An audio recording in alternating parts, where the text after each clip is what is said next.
Hi viewers, welcome to my channel. இன்றைக்கி நம்ம வீடியோவில் பார்க்க போகிறது ஒரு ஸ்லீவ்லெஸ் ஆர்ம்ஹோல் வந்துட்டு எப்படி ஃபினிஷ் பண்ணலான்னு சொல்லி பார்க்கலாம். அதுக்கு வந்துட்டு நான் கிராஸ் பீஸ் எடுத்துகிட்டு ஜாயின் பண்ணி வச்சுருக்கேன்.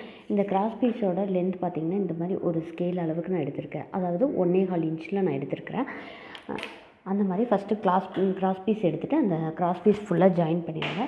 ஜாயின் பண்ணி எடுத்து வச்சுட்டு இப்போ வந்து இந்த நம்ம தைக்க போகிறதுல ப்ளவுஸாக இருந்தாலும் சரி, சுடிதாராக இருந்தாலும் சரி, ஃபஸ்ட்டு ஷோல்ட்ரு ஜாயின் பண்ணிடுங்க. ஷோல்ட்ரு ஜாயின் பண்ணதுக்கப்புறம் இந்த ஆர்ம் ஹோல் எப்படி ஸ்டிச் பண்ணலான்னு பார்க்கலாம்.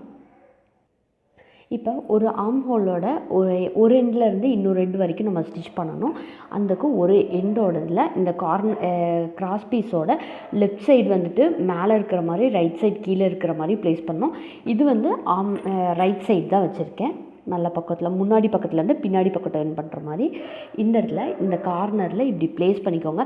இங்கே மடித்து வந்து தைக்க வேணாம். இப்படி மடித்தோன்னா நம்மளுக்கு வந்துட்டு ரொம்ப தைக்கும்போது ஹார்டாக இருக்கும். ஸோ இந்த மாதிரியே ஓப்பனாகவே இருக்கட்டும். அந்த எட்ஜஸ்ஸு ஓப்பனாக இருக்கிற மாதிரி அந்த இடத்துல வச்சுட்டு இந்த கார்னரில் ப்ளேஸ் பண்ணிவிட்டு இந்த ஒரு ஃபூட் அளவு வந்து நீங்கள் கனெக்ட் பண்ணிவிட்டு ஸ்டிச் பண்ணணும். நான் உங்களுக்கு தெரியறதுக்காக ஆப்போசிட் கலரில் போட்டிருக்கேன்.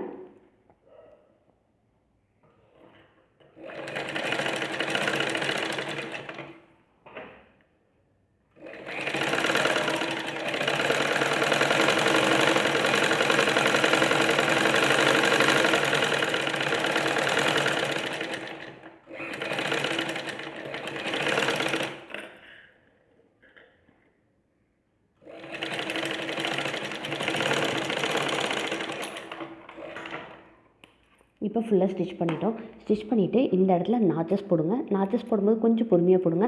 அந்த ஸ்டிச் மேலே விழுந்துருச்சு அப்படின்னு சொன்னால் பீஸ் வந்து கட் ஆகிடும். அதனால் இந்த மாதிரி கொஞ்சம் பொறுமையாக பார்த்துட்டு ஃபுல்லாக நாச்சஸ் போடுங்க. இந்த நாச்சஸ் எதுக்காக போடுறோன்னா ஃபினிஷிங் நல்லா கிடைக்கும், அதுக்காக தான் போடுறோம். இப்படி இந்த ஃபுல்லாக போட்டுருங்க. இல்லை 2 மெத்தட் இருக்குது. நான் இப்போ ஒரு மெத்தட் இந்த ஆர்ம் ஹோல்லையும், இன்னொரு மெத்தட் இந்த ஆர்ம் ஹோல்லையும் உங்களுக்கு நான் காட்டுறேன். இது என்ன பண்ணுறீங்கன்னா இப்படி ஃபோல்ட் பண்ணிக்கோங்க. இப்படி இந்த இடத்துல ஃபோல்ட் பண்ணிவிட்டு இன்னும் ஒரு ஃபோல்டு கொடுக்கணும். அந்த ஃபோல்டு என்னென்னா நீங்கள் தைச்சிருக்கீங்களா இந்த மெஷர்மெண்ட் அளவு வச்சு தான் ஃபோல்ட் பண்ணணும். அந்த மெஷர்மெண்ட் எவ்வளோ வருதோ அந்தளவுக்கு ஒரு ஃபோல்டு கொடுத்துருங்க. இந்த ஃபோல்டு கொடுத்துட்டு இந்த கிராஸ் பீஸ் வச்சுருக்கோம் இல்லையா, நம்ம ஸ்டிச் பண்ணுறது அந்த கிராஸ் பீஸ் மேலே விழுகிற மாதிரியே நீங்கள் ஸ்டிச் பண்ணி விட்டுருங்க. ரொம்ப இழுக்க வேண்டாம், கொஞ்சம் பொறுமையாகவே பண்ணுங்கள்.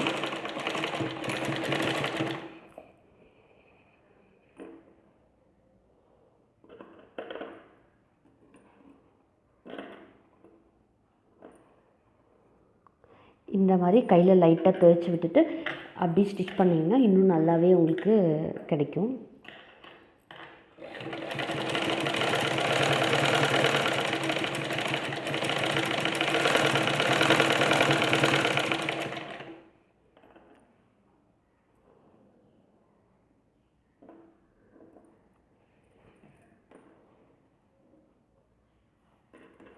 நல்லா இப்படி தேய்ச்சி விட்டுக்கோங்க.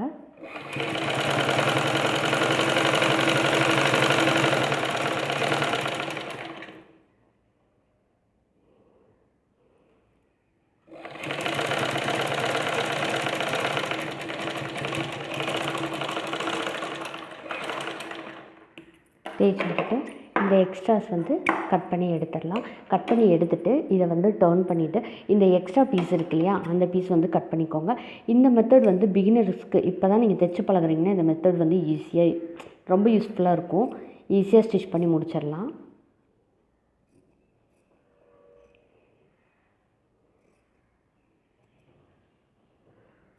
ஆனால் இதை கட் பண்ணும்போது மட்டும் கொஞ்சம் பார்த்து கட் பண்ணுங்கள். அந்த மெயின் கிளாத்தில் வந்து பட்டுருச்சு அப்படின்னு சொன்னால் துணியே வேஸ்ட் ஆயிடும்.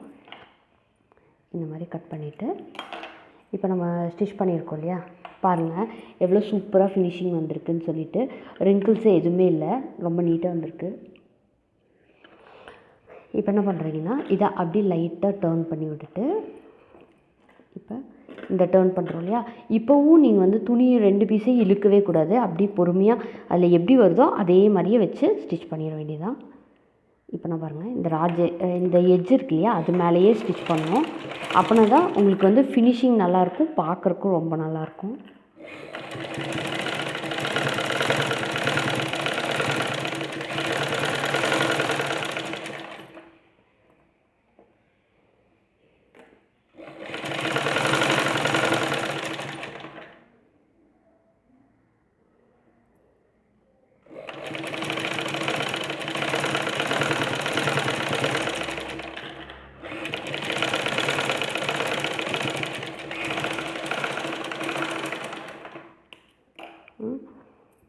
நம்ம ஸ்டிச் பண்ணி முடிச்சாச்சு.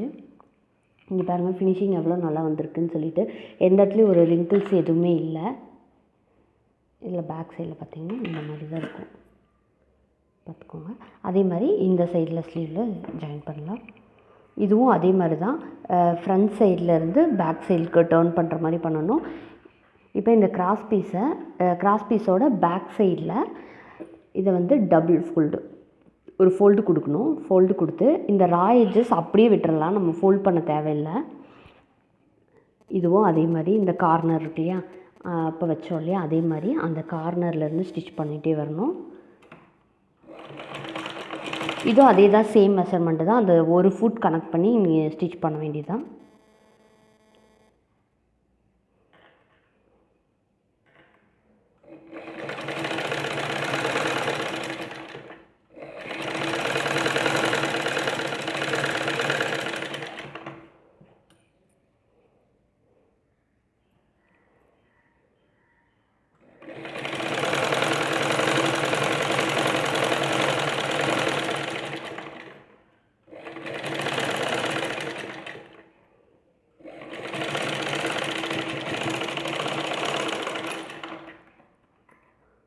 இந்த இடத்துல ஃபினிஷ் பண்ணிவிட்டு இதை கட் பண்ணி விட்ருங்க.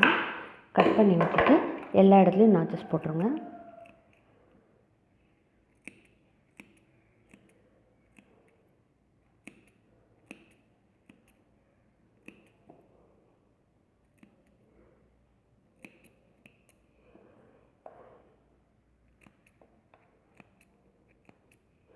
நாச்சஸ் போட்டு முடித்ததுக்கப்புறம் என்ன பண்ணுறீங்கன்னா, இதை வந்து ஃபோல்ட் பண்ணிவிட்டு இப்படி ஃபோல்ட் கொடுத்துட்டு லைட்டாக வேணும்னா தேய்ச்சி விடுங்க, இல்லைன்னா அந்த ஃபோல்டு மேலேயே. இப்போ ஸ்டிச் வந்து எதில் விழுகணும் அப்படின்னா நம்மளோட கிராஸ் பீஸ் மேலே இருக்கணும்.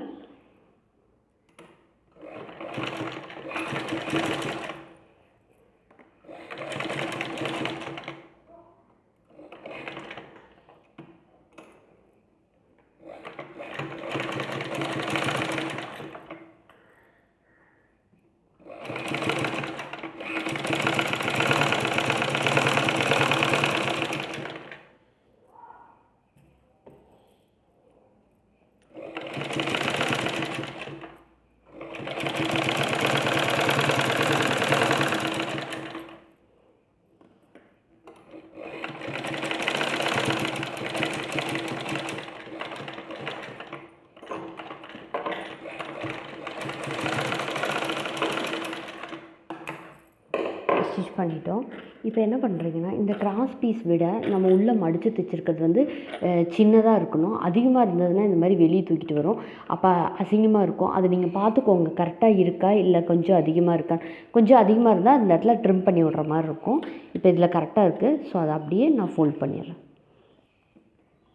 ஃபோல்ட் பண்ணிவிட்டு இந்த கார்னர் இருக்கு இல்லையா, இந்த கார்னரில் இங்கே மேலேயே ஸ்டிச் பண்ணிகிட்டே வாங்க.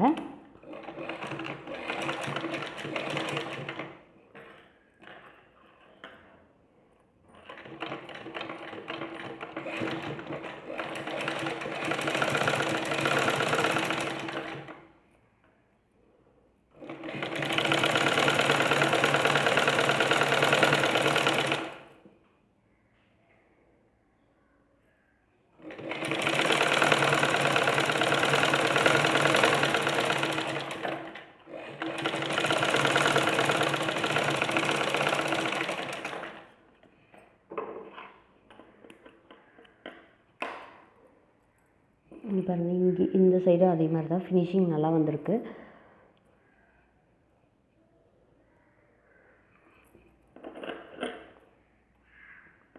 பார்த்தீங்கன்னா தெரியும் உங்களுக்கு அது ஃபினிஷிங் எப்படி இருக்குது அப்படி சொல்லிட்டு.